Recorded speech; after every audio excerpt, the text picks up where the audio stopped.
What is up, everyone? JD here. I hope you're all doing well today. Today, we're going to be going through the top pocket knives I carried for this previous week. Going to kick it off with Monday. Monday, I had the Civivi Altus. This one here was customized by JD. I sent this along to him to put on these Lava Flow fat carbon scales. And I really think that it takes the Altus to the next level. I do have the Wee Banter pocket clip on there because I just do not like the Civivi pocket clips. They're not very comfortable in hand. I really liked this button lock a whole lot when I got it. I had the wood scales on there. I will link the previous video up here somewhere while talking about this knife if you wanted to check that out. And I just feel like the fat carbon really just takes it to another level. JD did a really nice job making these fit. Cannot tell that they are not factory. Just really cool looking. Let me know what you think about that down in the description. I also like the way that it feels. So I really do like the way that the natural wood felt, but the fat carbon just has a really good feel to it. It has a very matte type finish on it, so it has plenty of grip and texture. And I still think this one here, out of all the Civivis, has one of the best sounds for their button locks.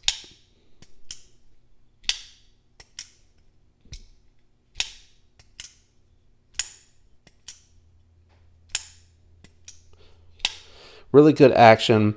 Just a 4-finger grip for me, but I don't have my finger in that forward finger choil because I do hang off the back a little bit. I actually just choke up just a tiny bit. I'm still in it, but the front part of my index finger is sitting in the front of the forward finger choil, and the jimping a little far back on this one, but a great EDC size.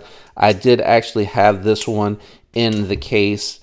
The Art Company, I think it's the Rambler. I have actually a different knife that I have for Friday's carry that is in that case. I'll bring it out so I can kind of show you what I'm talking about. But this is just such a great knife. It has the Nitro V. Hold on, let me look under the light because I can never really say it. Yeah, Nitro V, there you go. It's so small print. And I love that because it just really is like minimal branding, and I feel like the blacked out hardware really does a nice job. And the Banter clip goes in and out of the pocket nicely, and it really does eliminate the pokiness of the factory clip. So great knife. And then again, JD, he goes by J Dizzle over on Instagram. You'll have to check out the video that I linked back there where I talked about when he sent these back and have all his information on there. Just such a great knife. And again, I really feel like it takes it to the next level. Looks so good blacked out with that fat carbon on there. So that is what I had in the pocket on Monday. On Tuesday, I had to go into the office. I did have the Demko 80 20.5. Actually, I apologize. This week, I only went in on Monday and Wednesday.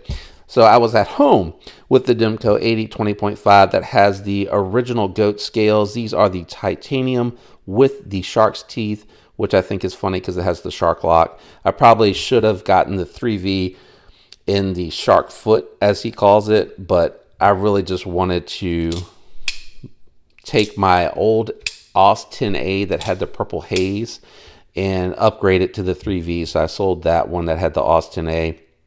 I sold those scales separately, and I wanted to get these titanium scales. I did anodize these myself. I ended up taking them and polishing them down so they have a little bit of reflectivity, which I think really makes the anode kind of pop off of it. And then I did take the back spacer and just do the fade. The Lynch Northwest clip did come faded, but it was purple out on the tip, so I just dipped the tip a little bit just to get it a little blue, so it was blue to blurple to the bronze, and that's exactly what I did here, the blue to the purple to the bronze. I really think it came out nice. I really do like the grips of the shark's teeth. I think they really do make it nice and grip. Now it is a little bit more aggressive, so it is going to saw a little bit going in and out of the pocket, but it, again, the extra weight, the way that it feels in hand is really nice. So far the 3V is doing really well. I have not put it to as hard a use as I have the AUS 10A variant that I still have. I still have the shark foot variant of the AUS 10A that I picked up from DLT. This one I definitely end up using it more, but that coating is holding up real well. I'm able to use it and then just kind of clean off the stickers and everything, or the adhesive from the stickers, and everything on there. And it's really just impressed me how well that coating is held up and how good that Austin A is treated. Again, Brian over at Transparent Knives tested the Austin A. I think the average came out to be 60.5. And then the 3V, I want to say, was roughly around the same. I think he was saying it was coming out at around 60, maybe 59, 60, which he said is an acceptable heat range for the 3V. And, you know, for an EDC, I think it's going to be plenty good. This is a nice sweet spot for a hard use knife, but also good for daily carry task as well. And I do have the Skiffs, the Rocket Glides in the pivot. Those are doing really nice, and it continues to get smoother and smoother as it breaks in. So really happy with that one. Wednesday, I did go into the office, and I took the TW Price Dawn. Such a great looking EDC. I really do like this one. My biggest complaint from a large hand user, because I really like this knife a lot, is just that access to the lock bar. Really, really tight. I wish they would have left either a little bit more material on here. Maybe they could have jimped it a little bit. Maybe I can send it out to someone that can perhaps jimp it a little bit, because I just slide, because I just don't have, there's not enough access for me to get my finger down in there. And I'm thinking just a little bit of jimping along here might go a long way, which would suck, because it's going to take away the stone wash finish on here, which I think is one of the aesthetics on here that make this knife look so good.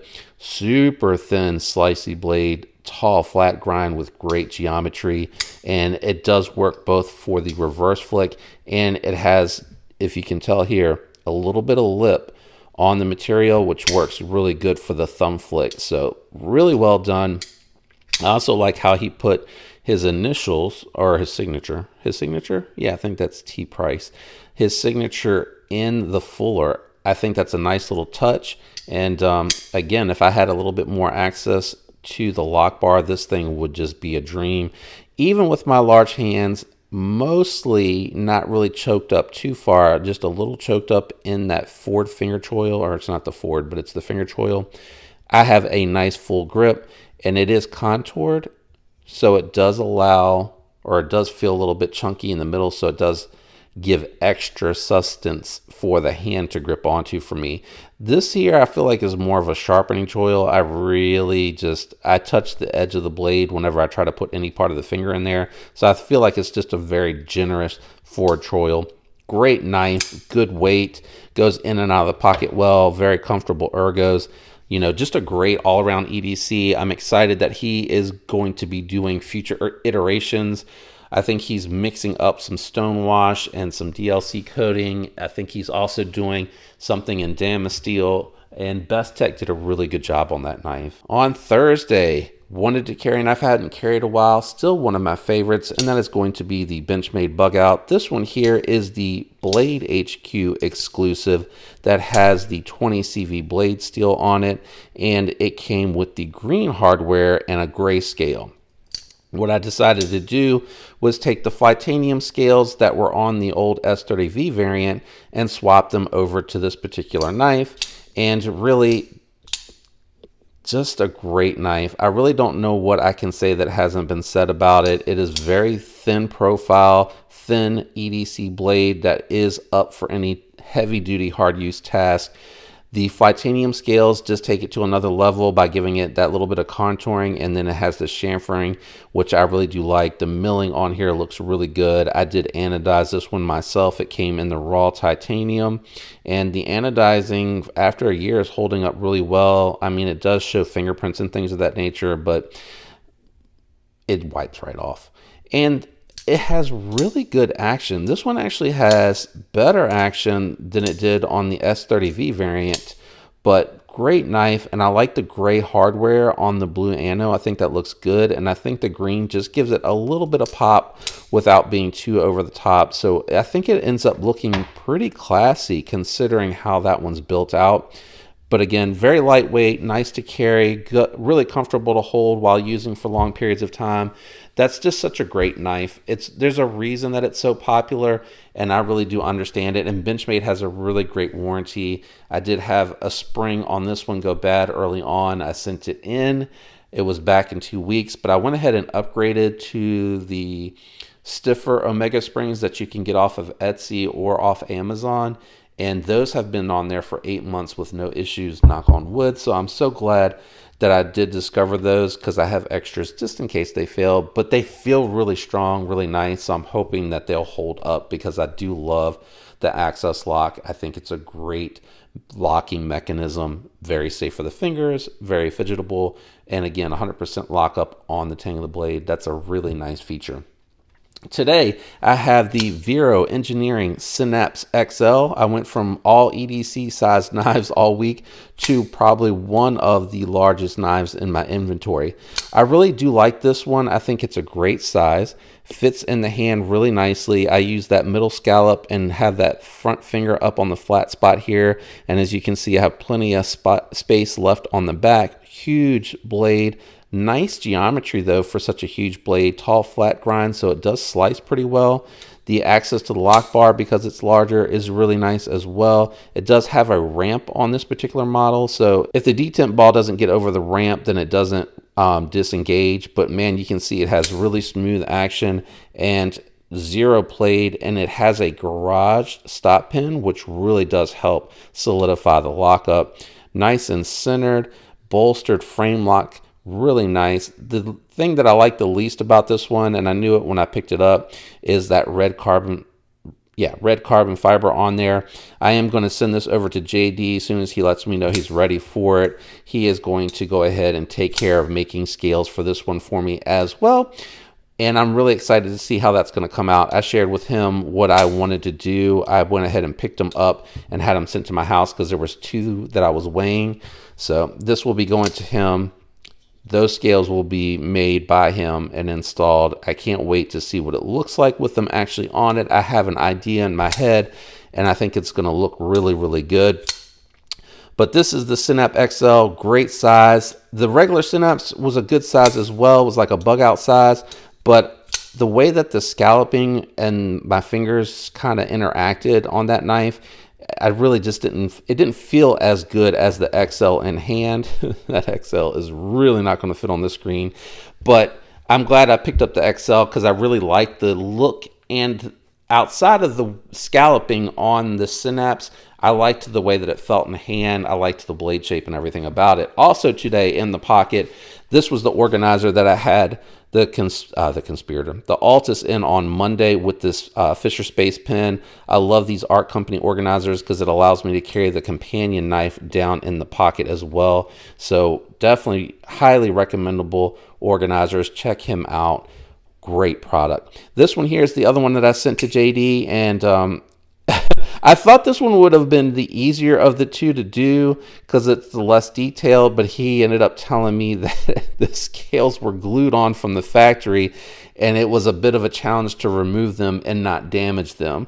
So I did feel kind of bad. I thought this would have been easy, because they're, very small inserts that I would have thought would have been easy for him to use, and he had enough material to do the Altus and to do these as well. But I really think that it just takes the 1934, which I really do like from Finch. I think this one and the Chernobyl Ant are my 2 favorite designs so far from Finch, for sure. And I think that the Lava Flow Fat Carbon on this knife just really makes it pop and takes it to another level for me. And again, this is one of the bigger Finches, so I am able to get just about full 4 fingers on there. Really comfortable to use. Has a great blade shape. It's not recurved. It's a straight line down into the belly, and the belly swoops up. So really great for slicing task. And then it has this side to side rub finish on it, on both the bolster and the knife. I mean, doesn't that look great?